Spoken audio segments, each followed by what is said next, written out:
En apprendre plus sur le monde du manga ou de l'animation japonaise, pas mal de supports nous le permettent. Les premiers auxquels on peut penser sont éventuellement Bakuman, des auteurs de Death Note, qui mettent en avant deux jeunes mangaka qui veulent réaliser un rêve commun pour avoir une adaptation en animé. Bref, je vous renvoie vers cette œuvre qui est en 20 tomes et qui est absolument incroyable. On peut penser aussi à Hitman, les coulisses du manga de Kuji Seo, qui met en avant l'éditoring dans un magazine qui est extrêmement intéressante, et la bataille entre différents mangaka qui font penser notamment à Bakuman.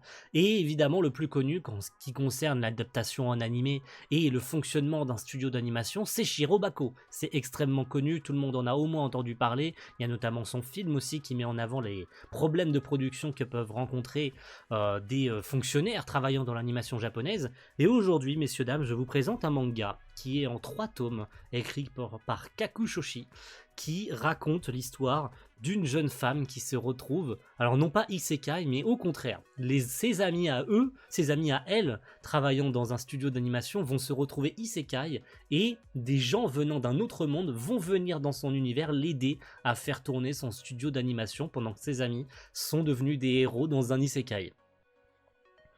Voilà. Ok, vous avez le speech? Allez, c'est parti. Ça s'appelle Isekai Anime Studio. C'est en 3 volumes chez Doki Doki. Et j'avais envie de vous en parler très brièvement parce que c'est un manga extrêmement intéressant. Et à quel point, en 3 tomes, ça peut être aussi intéressant que n'importe quel manga Isekai. Un Isekai inversé. Disons-le, c'est un Isekai inversé. Donc, notre petite héroïne, qui s'appelle Mione Sakura, donc travaillant dans un studio d'animation en tant qu'animatrice, tout simplement. Elle a une petite vie tranquille avec ses collègues où elle en apprend un petit peu tous les jours. On veut même lui confier le rôle de directrice de l'animation ou de scénariste, mais elle n'a pas trop confiance en elle et sait pas trop quoi faire. Et donc du jour au lendemain, 90% pour ne pas dire tous les employés travaillant dans son studio d'animation, qui s'appelle Studio Ashita, vont se retrouver transportés dans un autre monde. C'est là où elle va faire la rencontre d'une jeune fille qui débarque de nulle part. On ne sait pas d'où est-ce qu'elle vient, mais elle débarque, voilà, elle se retrouve ici, dans son monde, et en fait elle se rend compte que cette jeune fille, en fait, c'est une espèce de échange équivalent entre les habitants de son monde qui ont été isekai et le monde d'où il vient, le monde d'où elle vient elle. Donc, cette jeune fille ainsi que pas mal d'autres esprits, donc on va avoir toutes sortes de petits personnages, donc des golems, des fées, des elfes, etc. Et cette œuvre est absolument incroyable dans son écriture parce que non seulement Sakura va prendre confiance en elle pour faire tourner le studio Ashita, elle va grandir en tant que telle, elle va même apprendre à vivre avec les habitants de ce monde qui vont être invoqués au fur et à mesure. Chacun d'entre eux vont d'ailleurs apprendre la vie en société au Japon, donc dans ce monde-là, d'où qu'ils découvrent chacun à leur tour. Et c'est intéressant de constater que Sakura, à travers tout ça, va grandir, va s'améliorer, va de manière loufoque va avoir de nouveaux employés sur lesquels s'appuyer, notamment un petit slime qui va créer des intervalles, ou encore l'elfe qui va jouer les secrétaires pour avoir des contrats, ou encore du doublage, ou encore faire la colorimétrie. Comment est-ce que avec je sais pas moi, avec un petit golem, ou encore avec un petit comment on pourrait appeler ça, un petit poulpe, et en fait les poulpes, vous savez que ça envoie de l'encre. Comment est-ce qu'on doit adapter les habitants venant d'un autre monde pour créer des animations dans le monde réel? Oui, c'est loufoque, mais ce manga raconte d'une manière assez intéressante aussi le fonctionnement d'un studio, puisque Sakura est la seule qui peut leur indiquer comment cela fonctionne. Donc elle explique brièvement le fonctionnement d'une production, comment on part de zéro pour arriver jusqu'à la fin, et évidemment elle va travailler avec certaines caricatures. On pense notamment à un monsieur qui ressemble beaucoup à Hayao Miyazaki, et en fait notre Sakura, non seulement elle va apprendre à faire vivre les habitants de ce nouveau monde, et elle va apprendre à vivre avec, et puis voilà, qu'est-ce qu'il y a de mieux? Elle va apprendre à vivre avec, elle va s'adapter, et puis son travail va l'amener évidemment à avoir énormément de problèmes physiques, des problèmes d'ordre où c'est la seule capable de travailler dans son studio, donc elle doit être capable de tout gérer toute seule, donc elle va pouvoir s'appuyer sur ses habitants, elle va apprendre aussi à ses dépens qu'elle peut avoir de l'aide plutôt que de tout porter le fardeau tout seul, jusqu'au dernier volume où vous vous en doutez bien, Mais il faut bien qu'il y ait une fin. Et cette fin, c'est évidemment que les habitants reviennent dans leur monde d'origine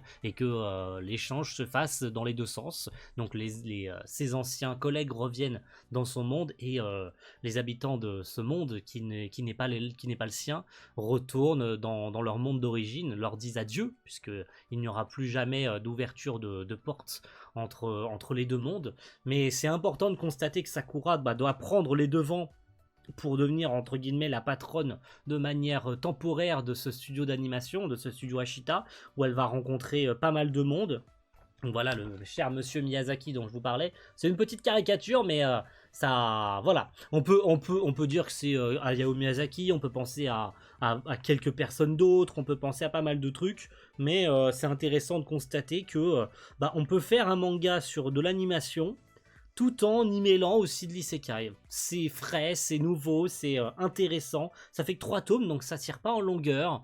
Et surtout, c'est joli. C'est joli en termes de dessin, on va pas se mytho, c'est très très joli. Sakura évolue psychologiquement aussi, elle apprend du coup à avoir de l'aide de beaucoup de monde, et on ramène un personnage à chaque nouveau chapitre, et puis on la voit stressée, on la voit demander de l'aide, on voit les choses avancer progressivement jusqu'à arriver évidemment à ce final qui apporte une création originale où absolument tout le monde va participer. Donc que ce soit la petite fée qui va faire les bruitages, que ce soit la jeune fille magicienne qui va faire le doublage, que ce soit je sais pas moi voilà, le golem qui fait les couleurs, lui qui fait les intervalles et qui fait pas mal de trucs, donc il fait l'animation aussi. Donc on va avoir je sais pas, voilà, le poulpe, la pieuvre qui fait le montage de tout ça, la colorisation aussi, voilà.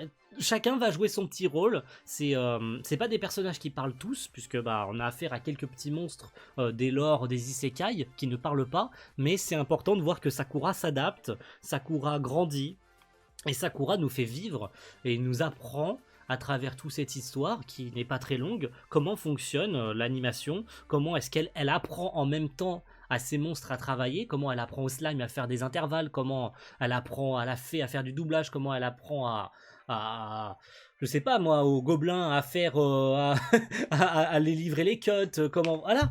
Et tout ça, c'est fait de manière ludique, c'est fait de manière très drôle, c'est fait de manière à ce qu'on ne s'ennuie pas, parce que ça pourrait être un isekai classique, vous me direz, mais c'est intéressant de constater que tout le monde met la main à la pâte, tout le monde y passe de son petit chapitre, et voilà, il y a des moments plus mignons que d'autres, il y a des moments un peu tristes, puisque chacun se sent un petit peu dépassé, notamment on pense à la petite pieuvre qui sait pas trop quoi faire, ou je sais pas, le petit slime qui se sent inutile et qui veut en apprendre toujours plus pour aider Sakura qui est complètement biaisée par le nombre de productions qui arrivent, et elle n'arrive pas à tout gérer toute seule. Ça fait partie intégrante du fonctionnement de l'animation japonaise, où tout est dans des flux tendus, tout est dans des flux impossibles à tenir pour certains studios d'animation et les équipes qui sont surchargées, et Sakura en fait partie, où elle doit assumer pas mal de choses, où elle doit jongler entre son studio et aller travailler pour le cher monsieur Miyazaki pour une production très importante, où elle va se rendre compte que non seulement elle a plus de talent qu'est-ce qu'elle imaginait, mais que l'aide de ses nouveaux compagnons temporaires sont importants, et qu'elle doit constamment être aidée à droite, à gauche. Elle obtient des conseils, elle apprend même à travers ces monstres comment est-ce qu'elle peut avoir de nouvelles méthodes de travail. Elle aurait pu jamais imaginer, nous-mêmes en tant que lecteurs, on ne pouvait pas imaginer qu'un petit slime ou une petite statue qui protège le devant du studio, qui fait office de, on va dire, de protecteur, ou encore qu'un golem géant de 30 mètres puisse se métamorphoser et faire un espèce de dôme, la protégeant du soleil, la protégeant de la pluie, quand elle veut prendre l'air dehors, pour ne pas se faire remarquer, puisque oui, ces monstres viennent d'un autre univers, donc il ne faut pas qu'ils se fassent remarquer dans la rue, sinon ça serait un petit peu trop clinquant. Et c'est le cas notamment, on le voit, j'allais dire du Minotaure, mais plutôt du Sagittaire, hein, l'homme cheval, je cherchais le nom, qui va chercher la bouffe, qui va faire les courses, c'est un peu trop tape à l'œil. Mais voilà, il y a ce côté un petit peu drôle, il y a ce côté intéressant d'apprendre le fonctionnement, il y a un côté où aussi on a un petit peu peur pour Sakura qui peut pas tout gérer toute seule. Il y a d'autres personnages dans cette histoire, notamment cette jeune fille, hein, Ah, cette jeune demoiselle là qui veut recruter du coup Sakura plus tard pour l'aider justement à travailler sur une production dont elle est en charge avec le monsieur Miyazaki, hein. Donc Sakura va donc se retrouver avec pas mal de situations sur le dos. Mais voilà, ça s'appelle donc Isekai Anime Studio. Ça fait 3 tomes aux éditions Doki Doki. J'espère que ça vous aura plu. J'aurais pas pu illustrer énormément dans cette vidéo. J'en suis désolé, puisque aucun scan n'est disponible sur internet. Il faut acheter les 3 tomes. Malheureusement, oui, aucun scan n'est disponible sur ce manga sur internet. Ça n'existe pas. Malheureusement, ça n'existe pas. Donc il faut pouvoir acheter le manga. C'est en 3 tomes, les gars. Vous avez aucune excuse. Mais voilà, si vous vous intéressez un tant soit peu à l'univers de l'animation japonaise, ou que vous aimez les isekai inversés, et ben c'est le parfait petit mix. Merci à tous d'avoir suivi cette petite vidéo et rendez-vous très vite pour une prochaine. Ciao, bye.